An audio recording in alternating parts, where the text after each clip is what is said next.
Recentemente eu fiz um vídeo falando de como seria um eventual conflito da China tentando retomar Taiwan e quais seriam as opções americanas para defender a ilha. Comentamos isso também no podcast do Fala Glauber e destaquei que o papel dos Estados Unidos contra a China vai depender ativamente do posicionamento do Japão, pois o aceite ou recusa dos japoneses em participar do conflito é que vai dar os meios dos Estados Unidos poderem operar de forma efetiva contra a China na região. Porém, o que muita gente que não é boa em geografia e menos ainda em entender as capacidades operacionais militares mencionaram como a Austrália poderia ser uma alternativa, afinal, entre aspas, está ali perto. E bem, entenda que definitivamente a Austrália não está perto. Estamos falando de 4.500 quilômetros entre a área operacional que envolveria Taiwan e o norte da Austrália, que é o ponto mais próximo australiano da região, mas que não é nem mesmo onde está a maior parte das bases aéreas e navais da Austrália, e ainda ignorando os diversos estreitos que isolam a Austrália dos mares do sul da China. Então, lamento, mas o papel australiano não é o que vai definir a presença americana para proteger Taiwan. De fato, é o Japão que vai dar os meios operacionais aos americanos. Mas a Austrália tem sim um papel geopolítico, sem dúvidas, e muito importante, sobretudo no longo prazo. E veremos hoje o seu papel. Mas antes disso, não se esqueça de se inscrever no canal e de compartilhar o vídeo com todo mundo que você conhece para ajudar o canal Geopolítica Mundial a continuar crescendo. O seu apoio é muito importante. O meu nome é Adriano Peta e esse é o canal Geopolítica Mundial.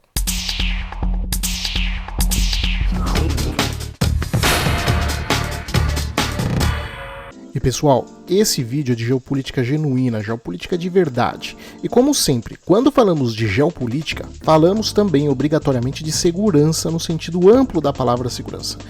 E a segurança cada vez mais envolve a segurança cibernética, a segurança online. E claro, para garantir que você esteja protegido enquanto navega na internet, faz transações ou até quando joga, eu quero falar de uma das melhores soluções do mercado, a Kaspersky. Um antivírus completo por vários motivos. Primeiro, a proteção em tempo real. A Kaspersky está sempre de olho no seu dispositivo, monitorando e identificando qualquer ameaça antes que ela faça algum estrago. Isso significa que você está seguro contra o vírus, malwares e outras pragas virtuais enquanto faz as suas atividades do dia a dia sem precisar se preocupar. Segundo, que para quem faz compras ou transações bancárias online, a segurança em pagamentos é fundamental e o Kaspersky cria esse ambiente super seguro para você movimentar o seu dinheiro, protegendo os seus dados bancários e informações pessoais de possíveis ataques. Terceiro é que muita gente tem aquele receio de que o antivírus vai acabar deixando o computador ou o celular mais lento. Mas com o Kaspersky isso não acontece. Eles otimizaram o desempenho garantindo que seu dispositivo continue rodando na velocidade normal, mesmo com o antivírus funcionando em segundo plano. E quarto, que eu acho absolutamente fundamental para a gente aqui no Brasil, é que eles têm a VPN ilimitada. Seja para acessar conteúdo de outros países ou navegar de forma mais privada, o Kaspersky oferece uma VPN super rápida e ilimitada. Com ela você protege seu endereço de IP, evita vazamentos de dados e ainda tem acesso a servidores globais. E por fim, tem a proteção de identidade. Para mim que trabalha com inteligência, frequentemente quando preciso fazer coletas, vasculho a internet em busca de dados vazados, e nisso a Kaspersky te ajuda sempre ficando de olho nas suas informações pessoais. A Kaspersky monitora isso para você, avisando caso rolem tentativas de roubo da identidade ou vazamentos de dados, o que é mais uma camada de segurança para garantir a sua privacidade. Então, pessoal, esses são só alguns dos recursos que fazem do Kaspersky uma solução tão completa para proteger você e os seus dispositivos. Seja no trabalho, em casa ou nas compras online, você vai estar seguro.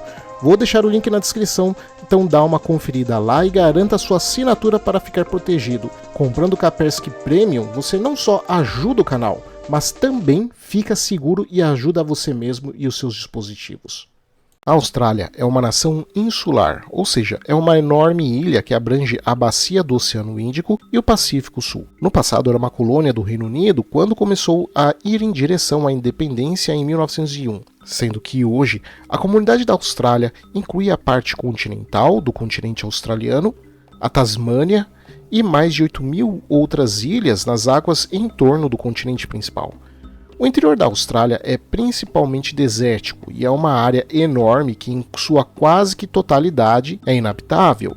Mas é justamente o lar das reservas de ferro e carvão da Austrália, que estão entre as maiores do mundo, que não à toa é uma das bases na economia australiana e será um dos fatores mais importantes para o crescimento econômico no futuro dos australianos. 85% da população vive nas áreas litorâneas, o que faz do interior australiano o Outback, uma das áreas mais remotas e vazias do mundo. O país ainda tem uma ampla variedade geográfica, com florestas tropicais extremamente úmidas, quentes e pantanosas ao norte, zonas subtropicais com florestas temperadas e densas nas bordas leste e oeste, no interior alongado ao sul e leste pastagens semiáridas, onde se tem uma das maiores produções bovinas no planeta, ao sudeste um clima temperado e seco, e o vasto interior que eu mencionei, que é desértico, extremamente árido e rochoso, o Outback. O seu núcleo geopolítico é baseado no corredor Melbourne-Sydney-Brisbane, ao longo da fértil costa sudeste, enquanto a capital, Canberra, está situada no interior, perto do sistema fluvial Murray-Darling. A bacia Murray-Darling é o coração agrícola da Austrália, mas está isolada do núcleo populacional pelas montanhas da Grande Cordilheira Divisória. A geografia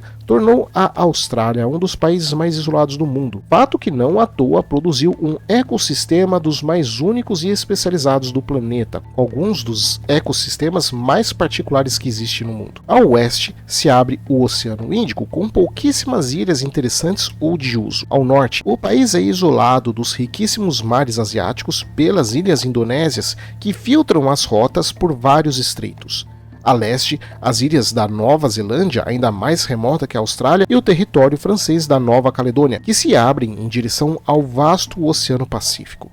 E ao sul, o continente gelado da Antártida. Historicamente, o principal desafio dos australianos tem sido gerenciar o seu isolamento e pequena população que está distribuída ao longo das suas costas, sendo que esses dois fatores afetam quase que todas as decisões de política interna e externa do país. A distância e o isolamento significam que a Austrália depende fortemente das rotas marítimas para sua segurança econômica, o que fez com que a Austrália buscasse construir alianças estreitas com potências de características marítimas, de similaridade cultural e de projeção global. Primeiro com a sua ex-metrópole, o Reino Unido, e depois com os Estados Unidos para proteger o seu acesso ao comércio oceânico, bem como para desestimular agressões de outras nações. Esse posicionamento isolado, porém, não significa que não seja estratégico, sobretudo por causa do seu enorme tamanho e recursos estratégicos. E como o mundo voltou a ser um lugar perigoso, a Austrália, assim como muitos outros países, estão refletindo e elaborando as suas grandes estratégias. A Austrália está desenvolvendo sua grande estratégia de equilíbrio de poder regional, projetada para ser em uma escala suficiente para deter agressões e coerções e gerar um equilíbrio estratégico.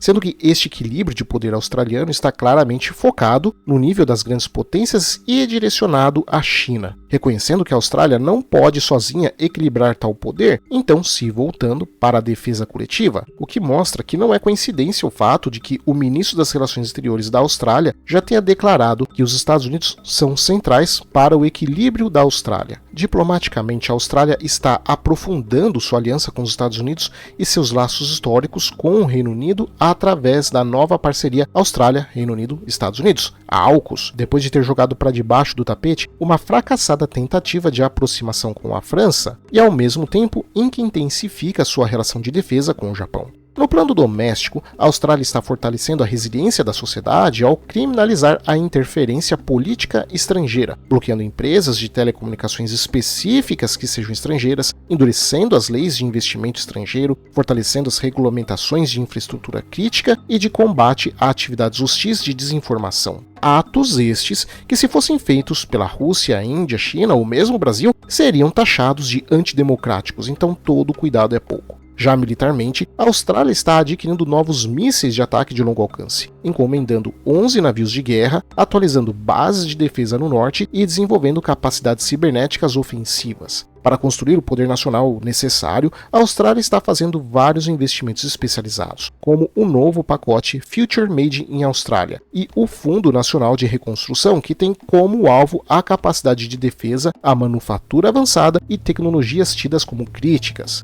Mais investimentos também estão sendo direcionados para as indústrias de defesa locais e para a requalificação da força de trabalho civil para atender às necessidades de fabricação, reparo e manutenção da sua capacidade de defesa. Essa grande estratégia é diferente da que eles possuíam durante o período da Guerra Fria, porque naquela época os Estados Unidos estavam focados na União Soviética e outros países eram importantes, principalmente dependendo se podiam ajudar ou dificultar as ambições dos Estados Unidos contra os soviéticos. Então, ao contrário das nações europeias, a Austrália estava distante demais para ser útil e também não tinha grandes forças armadas, o que refletiu as iniciativas australianas para tentar se desenvolver no planejamento estratégico de nível semelhante da OTAN, mas que foram ignoradas pelos Estados Unidos, inclusive enquanto a Organização do Tratado do Sudeste Asiático, a SEATO, ainda estava ativa. Por outro lado, a grande estratégia de hoje prevê que as forças militares australianas possam auxiliar de forma mais direta no equilíbrio de poder regional, participando do planejamento estratégico de nível superior com os Estados Unidos e os seus aliados, reconhecendo o Indo-Pacífico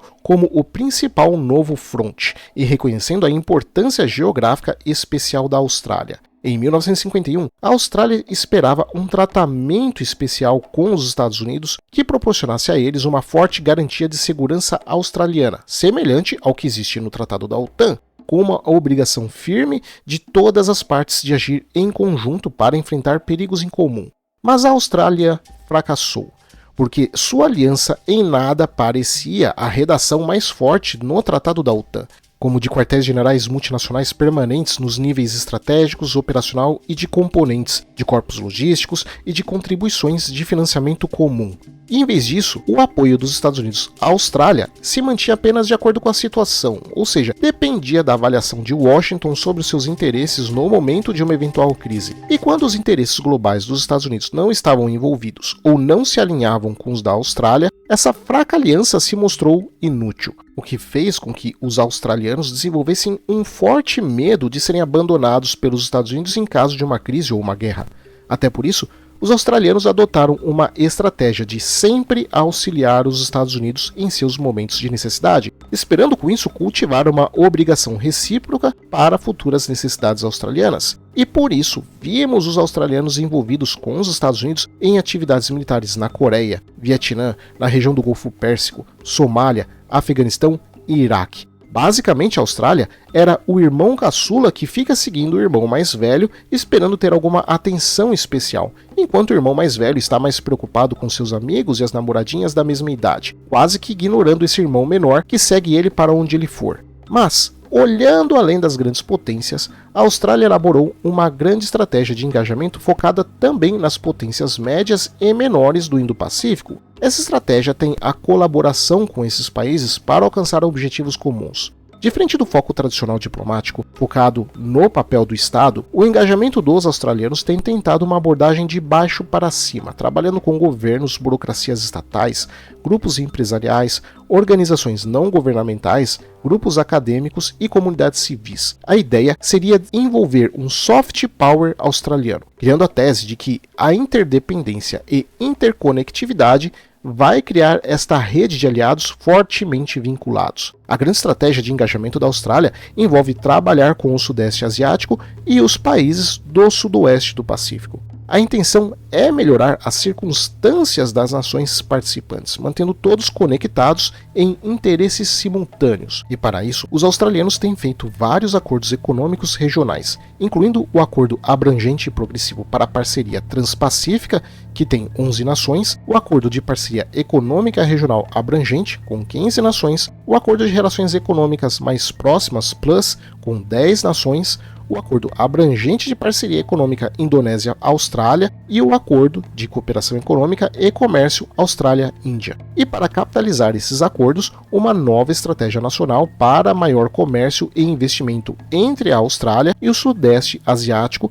está sendo implementada. A Austrália tem tentado desesperadamente aumentar os seus laços entre a Associação das Nações do Sudeste Asiático, a ASEAN, com a Parceria Estratégica Abrangente e a iniciativa associada aos 4 ASEAN Future Initiative. Essa iniciativa inclui financiamento para cidades inteligentes, digitalização, inovação tecnológica, treinamento de habilidades digitais e um programa de bolsa de estudo focado em questões marítimas, conectividade, desenvolvimento econômico e desenvolvimento sustentável. Essa visão já foi tentada antes pelos australianos, com o enredamento regional e o engajamento abrangente dos governos Hawke-Keating de 1983 a 1996.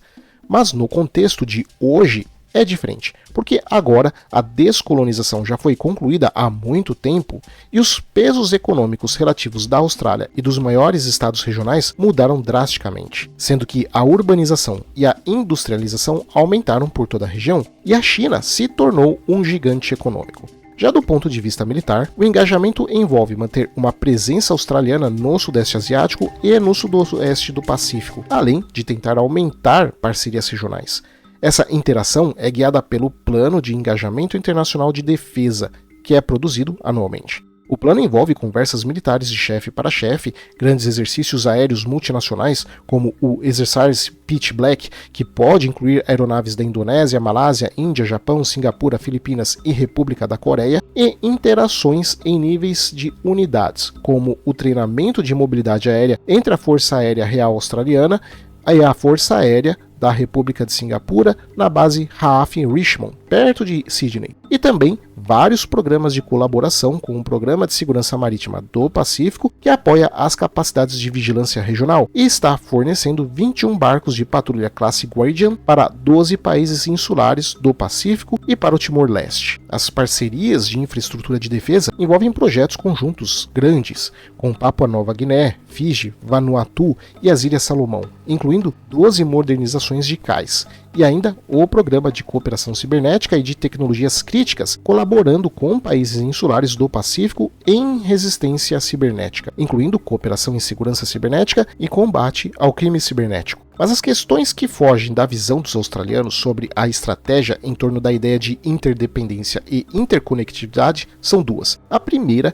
é que já estamos saturados historicamente de exemplos que mostram que a interdependência não tem impedido movimentos hostis entre as nações, nem mesmo até guerras. E estamos falando de repetições constantes disso pelos últimos 150 anos, várias e várias vezes, sendo a mais recente a guerra na Ucrânia. A interdependência ainda não tem garantido a paz. Isso tem se mostrado ilusão. E o segundo é que, mesmo que tal fato fosse verdadeiro, e não é, os países com quem a Austrália tem tentado tais relações são muito, mas muito mais vastamente correlacionadas com a China, seja com a cultura, com imigrantes e descendentes de chineses, com história em comum, com ameaças em comum e principalmente de longe com o comércio e economia. Todos esses países estão financeiramente muito, mas muito mais envolvidos com a China do que com a Austrália, seja no seu comércio externo, seja em receber investimentos dos chineses, num volume que em nada se compara com os australianos, aliás, nem mesmo com os americanos.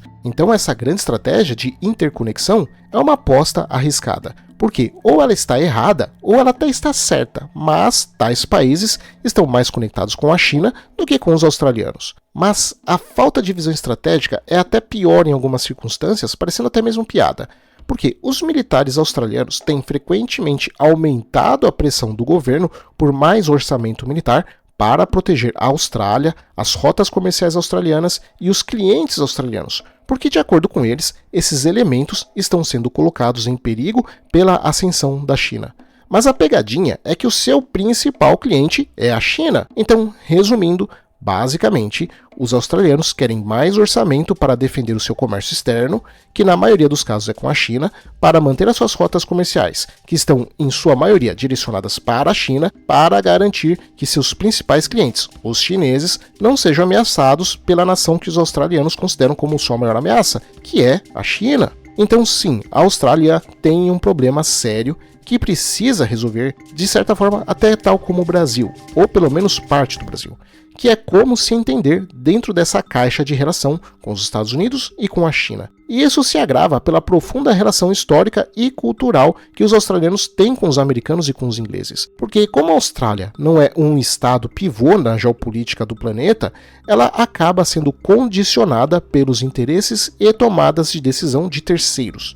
De qualquer forma, o dilema australiano é saber o que eles querem de si mesmo para o futuro, porque ainda que eles não sejam um estado pivô ou de protagonismo internacional, o país tem um papel importante na estabilidade regional, seja por seu posicionamento geoestratégico, seja na garantia do fluxo de sua produção de recursos para os mercados asiáticos. Mas há algo de longo prazo que sim, pode colocar a Austrália no epicentro da geopolítica no século XXI. No ano de 2048, o destino da Antártida será decidido, porque a partir desta data, qualquer uma das nações que fazem parte do Tratado da Antártida, assinado em 1959, poderá solicitar a revisão do tratado e de todo o seu sistema normativo, mediante aprovação da maioria relativa, o que poderá e provavelmente vai colocar na possibilidade da Antártida ser explorada comercialmente, o que vai tornar a área uma peça vital da geopolítica no século XXI, e a Austrália, de isolada, se tornará uma ponte fundamental. Porque além dos vastos recursos estratégicos que estão no continente gelado, a sua posição extremamente central pode vir a desequilibrar e desfigurar por completo toda a geopolítica no hemisfério sul do planeta, o que vai dar à Antártida um protagonismo muito maior do que o próprio Ártico. Mas isso é motivo para outro vídeo. Obrigado a todos, espero que vocês tenham gostado e não se esqueçam de compartilhar o vídeo com todo mundo que você conhece para ajudar o canal Geopolítica Mundial a continuar crescendo. Abraços e até o próximo vídeo.